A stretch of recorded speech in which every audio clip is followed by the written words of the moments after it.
Hey guys, how you going? Well, the news is coming out thick and fast now. Let's keep going into some of these news articles that are coming out, and I've got a lot to go over here on Twitter, X, whatever you call it. There is a lot here. Actually, this one's funny. I'll read you this one. Jeffrey A. Tucker said the science.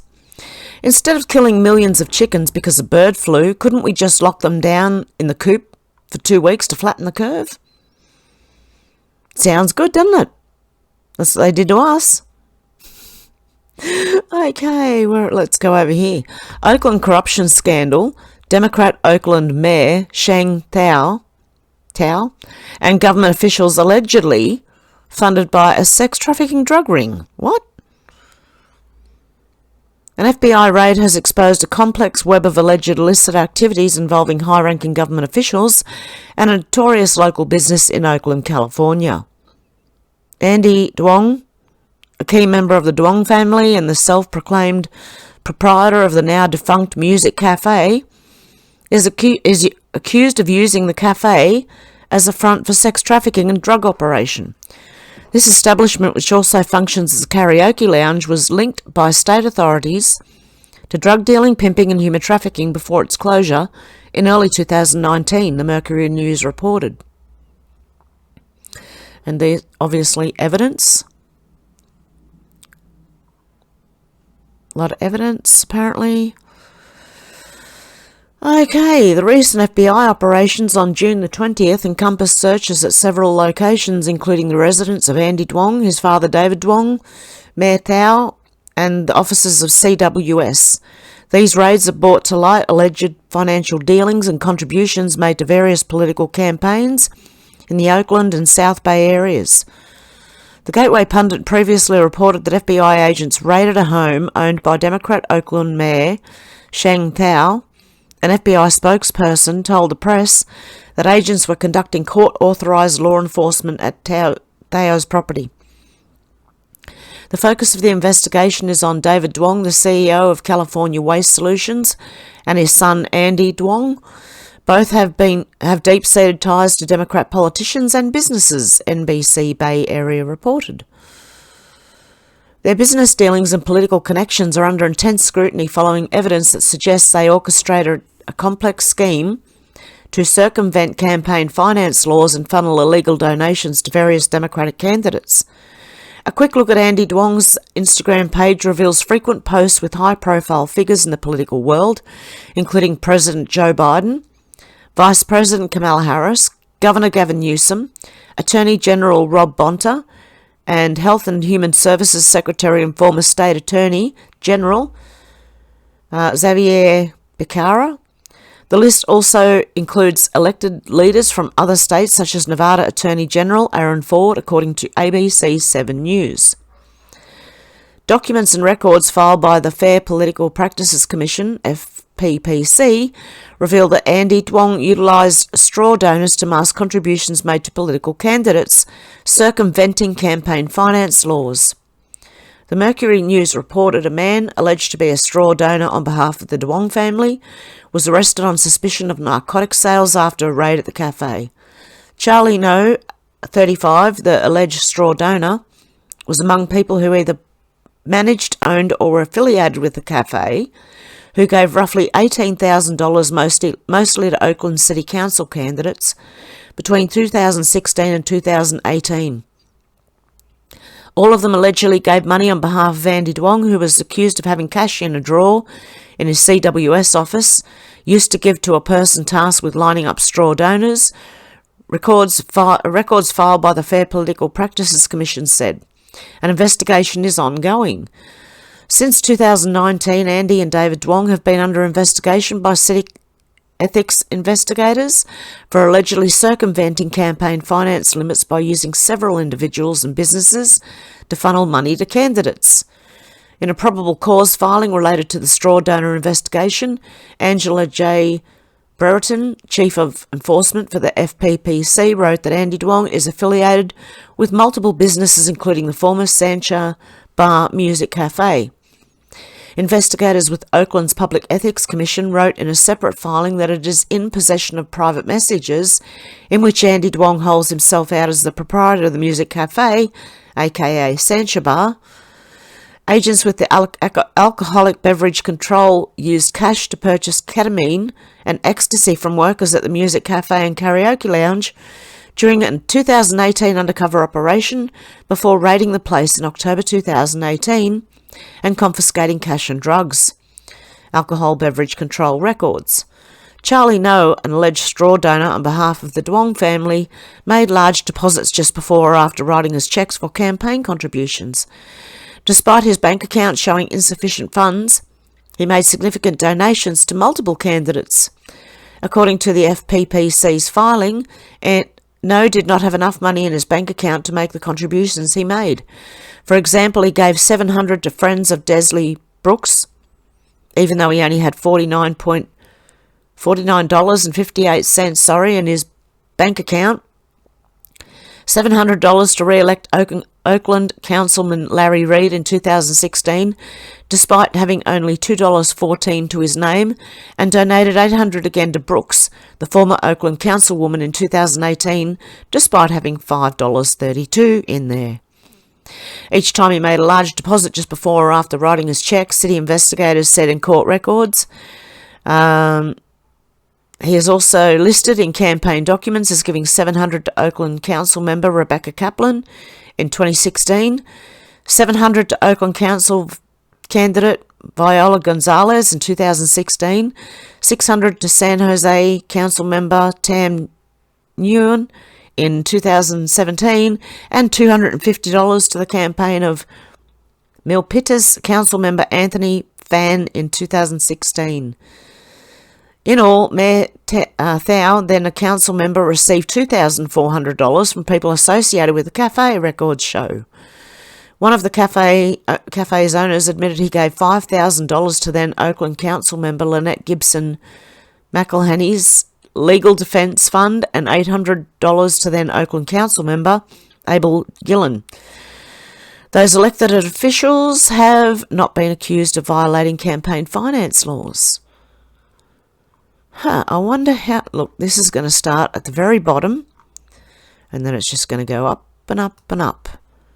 We're on our way, guys, well and truly. A private citizen cannot criminally prosecute anyone, let alone a former president. Clarence Thomas questions Jack Smith's authority and blistering opinion on immunity ruling. And you should hear the left on this. They're threatening Trump now. They are asking if he can be taken out. Seriously? And they're saying, apparently, I think it was Adam Schiff was saying, oh, this means you can murder someone being the president. No, you can't. That's against the law, okay? Just because of presidential immunity does not mean that you can commit crime and get away with it. Okay, anyway, Conservative Supreme Court Justice Clarence Thomas questioned Jack Smith's authority as special counsel in his concurring opinion on the High Court's presidential immunity ruling. The Supreme Court on Monday ruled 6-3 that Trump has absolute immunity for his core constitutional powers. Former presidents are entitled to at least a presumption of immunity for their official acts. Supreme Court ruled there is no immunity for unofficial acts. Okay? So if you do commit a crime or murder someone, there is no immunity for you. But the left is saying that is what they're trying anything they can right now. Jack Smith's DC case against Trump will be delayed again as it bounces back down to the lower court to Judge Tanya Chutkan. Earlier this year, the Supreme Court agreed to hear Trump's presidential immunity claim in special counsel Jack Smith's January 6 case in Washington, D.C. This whole thing should be thrown out. Trump's lawyers argued that Trump is immune from federal prosecution for alleged crimes committed while he served as US president. They weren't crimes. What crimes? In 234 years of American history, no president ever faced criminal prosecution for his official acts. Until 19 days ago, no court had ever addressed whether immunity from such prosecution exists. Trump's lawyers wrote in a last month's filing, according to CBS News, to this day, no appellate court has addressed it. The question stands among the most complex, intricate and momentous issues that this court will be called on to decide. The Supreme Court ruled in Trump's favour, which means Jack Smith's January 6 case in DC is effectively delayed. Clarence Thomas went off on Jack Smith in his concurring opinion and questioned his authority as a special counsel. President Trump is separately arguing that Jack Smith's appointment was unlawful in the classified documents case playing out in a Florida court. Clarence Thomas questioned Jack Smith's authority because he was a private citizen when he was tapped as a special prosecutor. So any private citizen can then become a special prosecutor, is that right?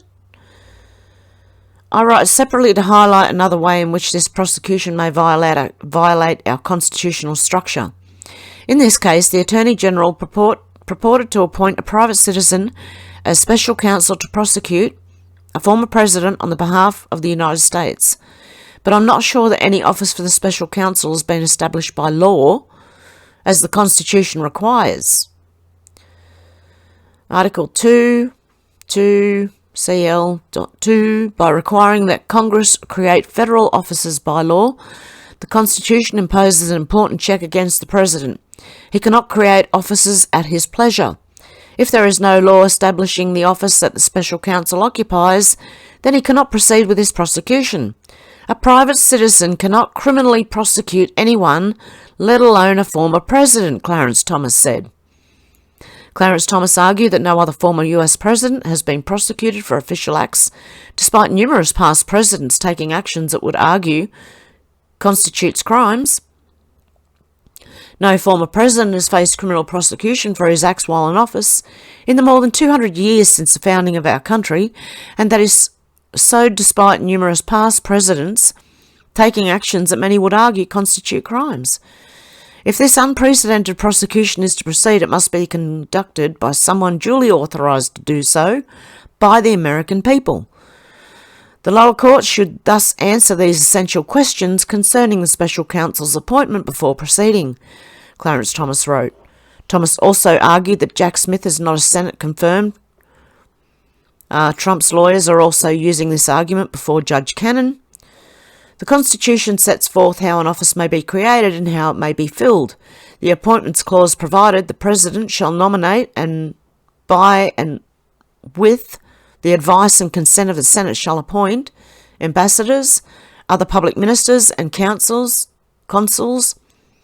judges of the Supreme Court and all other officers of the United States, whose appointments are not herein or otherwise provided for, and which shall be established by law. But the Congress may, by law, vest the appointment of such inferior officers as they think proper in the President alone, in the courts of law, or in the heads of department. Article 2, Section 2, Clause 2. The constitutional process for filing an office is plain from this text. The default manner for appointing officers of the United States is nomination by the President and confirmation by the Senate. I bid.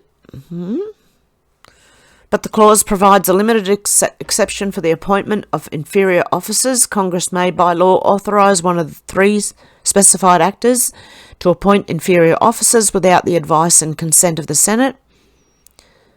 Why is that highlighted and separated? Anyway, okay. NLRB v. SW General Inc. Okay, anyway, lots of numbers, okay. Thomas J. concurring as relevant here. A head of department such as Attorney General is one such actor that Congress may authorise by law to appoint inferior officers without senatorial confirmation. Thomas once again reiterated that a special prosecutor must be Senate confirmed. Before the President or a department head can appoint any officer, however, the Constitution requires that the underlying office be established by law. 1. The Constitution itself creates some offices, most obviously that of President and Vice President. Although the Constitution contemplates that there will be other officers of the United States whose appointments are not herein otherwise provided for, it clearly requires that those officers shall be established by law, and established by law refers to an office that Congress creates by statute. There you go. It's sounding like Jack Smith is a bit illegitimate. A Florida man arrested after shooting down a Walmart delivery drone. Oh dear.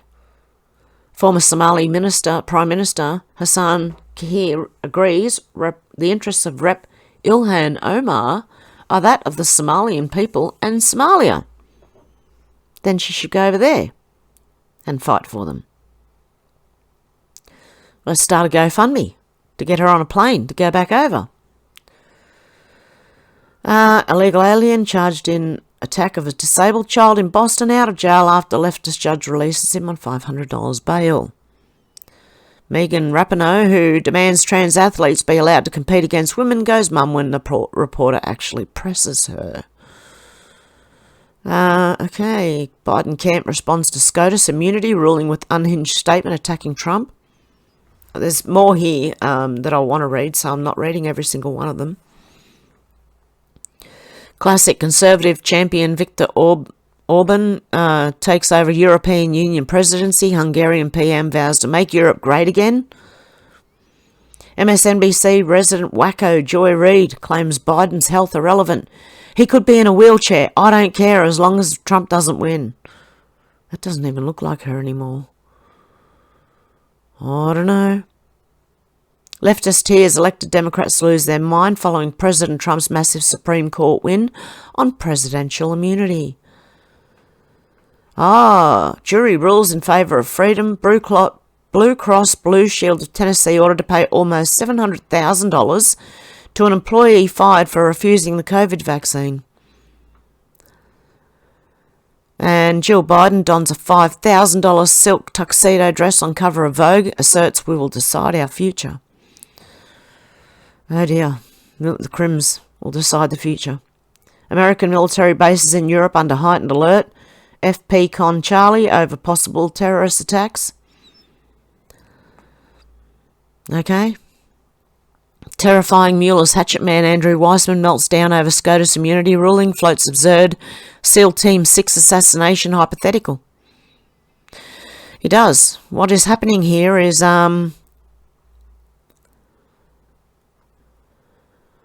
okay, former presidents are entitled to presumption of innocence.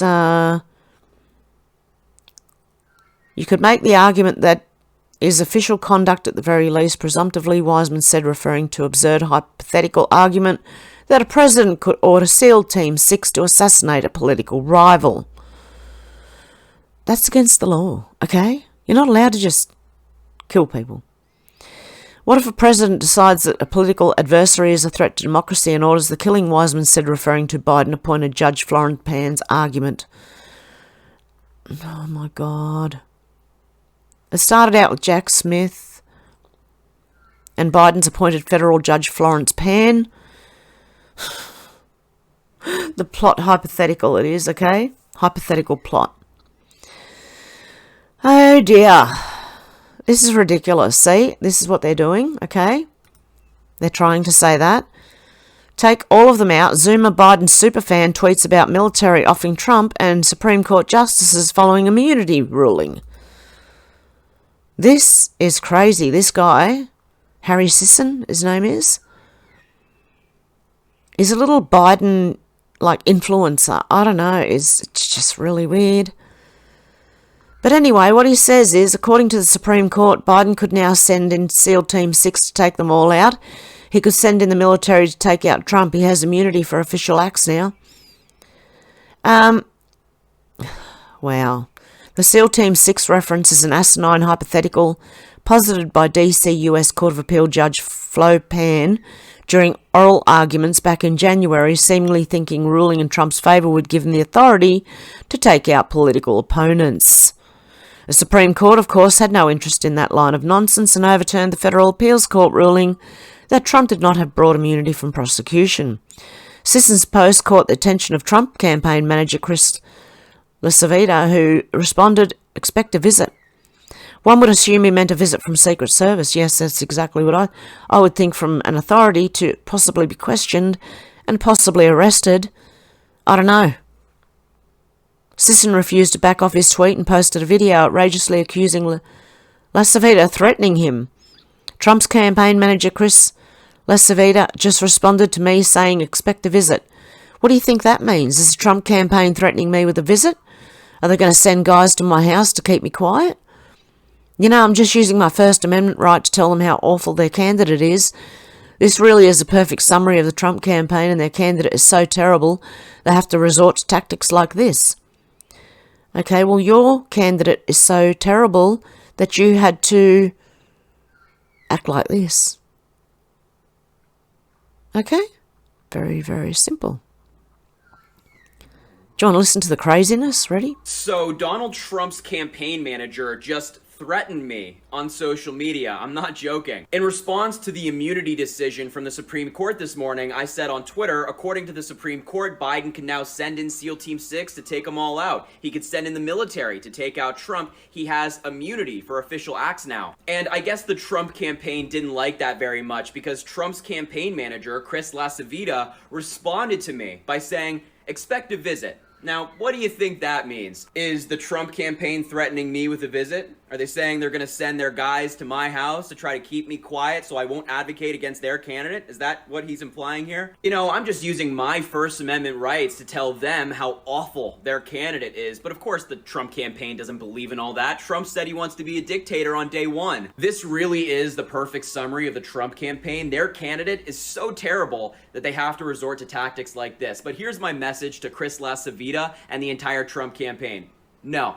I won't be quiet. The tens of millions of Americans who don't support Donald Trump won't be quiet either, because we see Donald Trump for what he is: a con man, a fraud, and a convicted felon. Wow. Okay. Had a random Trump supporter said this about Biden, we would expect the media to drop all coverage of Biden's troubles and run the story wall to wall to rescue his campaign. But it's always different when the Democrats make vile statements. Yeah, look, you can't do this. You can't, for a start, no president can just do that.